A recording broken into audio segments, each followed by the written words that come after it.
नमस्कार. मी अशोक मिरगे आणि आपण ऐकत आहात मिरगेंची कविता. सध्या महाराष्ट्र नव्हे तर संपूर्ण देशामध्ये एकच विषय सोशल मीडियावरून सर्वच चॅनलवरून चर्चेला जात आहे आणि तो म्हणजे IAS तुकाराम मुंडे यांची धडक मोहीम, यांची भेसळ करणारा विरुद्धची धडक मोहीम हा विषय संपूर्ण महाराष्ट्रामध्ये चर्चेचा विषय ठरला आहे. जे तुकाराम मुंडे आपल्या पोस्टिंगच्या प्रतीक्षेत होते, त्यांची पोस्टिंग झाल्याबरोबर 25 तारखेला त्यांची पोस्टिंग झाली आणि अवघ्या 7 दिवसामध्ये त्यांनी 33 लोकाला अटक केली, 53 धाडी घातल्या. हे आपल्याला सर्वश्रुत आहे आणि त्यावरूनच मी आज माझं कविता आणि भाष्य तयार करणार आहे की 350 वर्षापूर्वी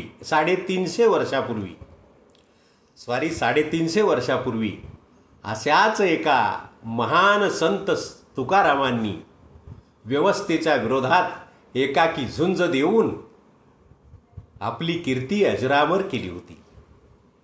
या तुकारामांनी अन्यायाविरुद्ध वाचा फोडली होती आणि अगदी तेच काम सध्याचे IAS तुकाराम मुंडे हे करत आहेत. व्यवस्थेच्या विरोधात जे कोणी बेकायदेशीर वागत आहेत त्यांच्या विरोधात तुकाराम मुंडे अगदी निर्भीड मनानं काम करत आहेत. आणि मग सामान्याच्या मनात सवाल उपस्थित होऊ लागलेत की हे काम बाकीच्यांना का जमू नये, बाकीच्यांनी हे काम का करू नये. तुकाराम महाराजांच्या काळात तुकाराम महाराजाबद्दलचा एक अभंग होता, तेच मी शीर्षक दिलेलं आहे आजच्या माझ्या कवितेला की तुकाराम तुकाराम नाम घेता कापे यम. अशा प्रकारच्या त्या अभंगाच्या ओळी होत्या. एवढा तुकाराम महाराजाच्या नैतिकतेचा धाक होता.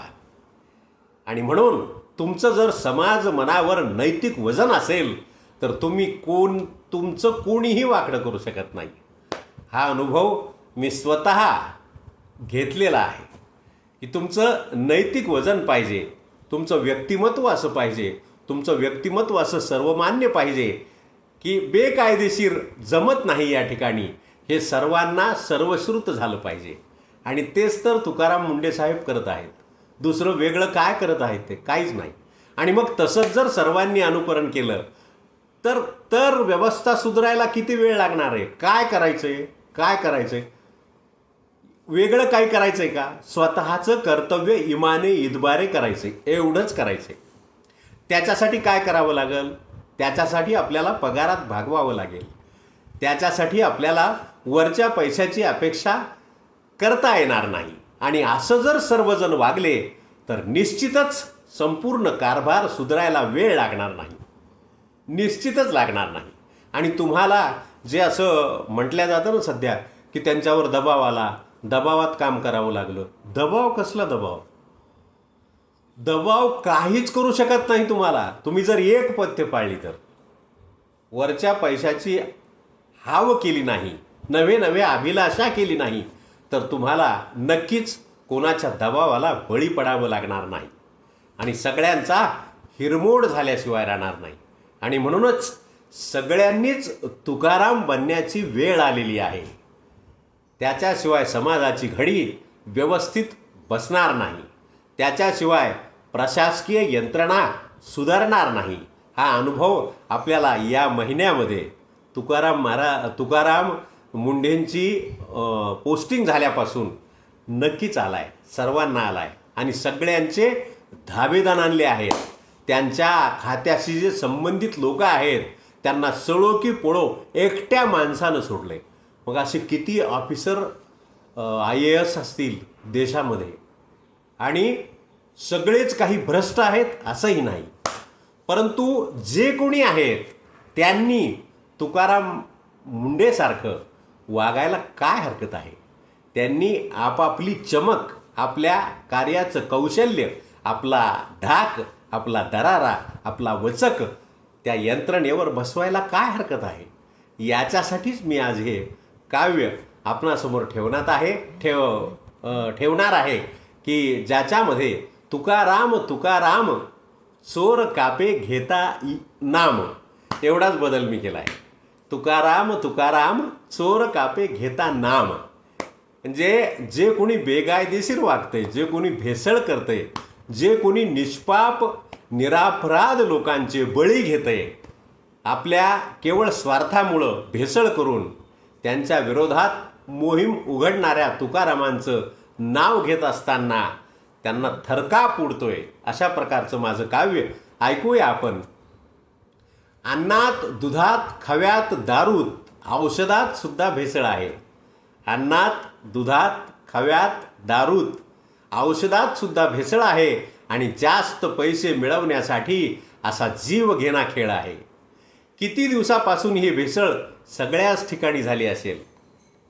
फक्त त्या भेसळ प्रतिबंधक विभागातच नाही, अनेक ठिकाणी अशी किती खात्यामध्ये चालू असेल. किती दिवसापासून ही भेसळ सगळ्याच ठिकाणी झाली असेल आणि राजरोस असं वागणाऱ्या लोकांचा कोण सरकारी वाली असेल, याचा कधी विचार केला आहे कोणी? सामान्याचा कधी कोणी विचार केला आहे? पैशासाठी कोणाच्या जीवाशी खेळायची ज्यांना ज्यांना चटक असते, पैशासाठी स्वार्थासाठी कुणाच्या जीवाशी खेळायची ज्यांना ज्यांना चटक असते, नेक अधिकाऱ्याकडून 3 दिवसात 33 लोकांना अटक असते. हे पाहिलंय आपण उघड्या डोळ्याने. सरकारी सुविधा असताना अधिकारी प्रामाणिकपणे का वागत नसतील, हा सवाल आहे माझा. सरकारी सुविधा, अहो पगार तर आहेच, पण सुविधासुद्धा सगळ्या आहेत ना क्लास 1 अधिकाऱ्यांना. काय कमी आहे? त्यांना घर आहे, बसायला गाडी आहे, भत्ते आहेत, सगळंच आहे. सरकार सगळंच नियमाप्रमाणे त्यांना देते. मग सरकारी सुविधा असताना अधिकारी प्रामाणिक का वागत नसतील आणि ठराविक लोक सोडले तर बाकीचे कर्तव्याला का जागत नसतील? बोटावर मोजण्या इतके जर लोक सोडले तर बाकीच्यांना काही कंत्राट दिलंय का भ्रष्टाचाराचं? त्यांनी असं का वागू नये? ज्या ज्यावेळी बोगस प्रकरणांचा अधिकाऱ्याकडून शोध होतो, ज्या ज्यावेळी बोगस प्रकरणांचा अधिकाऱ्याकडून शोध होतो, व्यवस्थेच्या विरोधात गेलं की लगेच तुकारामांना सुद्धा विरोध होतो. पाहिलंय आपण. 25 बदल्या झाल्यात आत्तापर्यंत त्यांच्या, तुकाराम मुंडेच्या, की ते स्वतःचा कार्यकाळ जो 3 वर्षाचा कार्यकाळ असतो क्लास 1 ऑफिसरचा, ते कुठंच पूर्ण करू शकले नाहीत. 25 बदल्या आत्तापर्यंत झाल्यात. आणि म्हणून ज्या ज्यावेळी बोगस प्रकरणांचा अधिकाऱ्याकडून शोध होतो, व्यवस्थेच्या विरोधात गेलं की लगेच तुकारामांना विरोध होतो. नेहमीप्रमाणे दुसऱ्या पोस्टिंगसाठी त्यांनी बॅग भरलेली असेल. ह्या माझ्या शेवटच्या ओळी.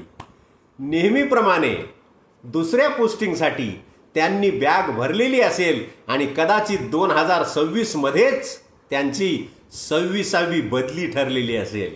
ऐका, महत्त्वाच्या ओळी आहेत. नेहमीप्रमाणे दुसऱ्या पोस्टिंगसाठी, कारण तसे अधिकारी बदलीला घाबरत नसतात.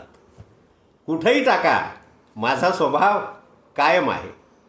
नेहमीप्रमाणे दुसऱ्या पोस्टिंगसाठी त्यांनी बॅग भरलेली असेल आणि कदाचित 2026 मध्येच 26वी बदली ठरलेली असेल. होऊ नये ही सर्वांची इच्छा आहे. सर्वांच्या प्रतिक्रिया अशा आहेत की तुकाराम मुंडे साहेबांनी 3 वर्षाचा कार्यकाळ किमान या अन्न आणि औषध भेसळ प्रतिबंधक विभागाचे आयुक्त म्हणून काढावा, ही सर्वांची इच्छा आहे. पण न जाणो 2026 मध्येच त्यांची 26वी बदलीसुद्धा होऊ शकेल, हे प्रश्नार्थक आहे. पुढं काय होईल हे कोणालाच माहीत नाही. कविता आवडली असेल तर नक्कीच याला जास्तीत जास्त शेअर करा, ही नम्र विनंती. धन्यवाद.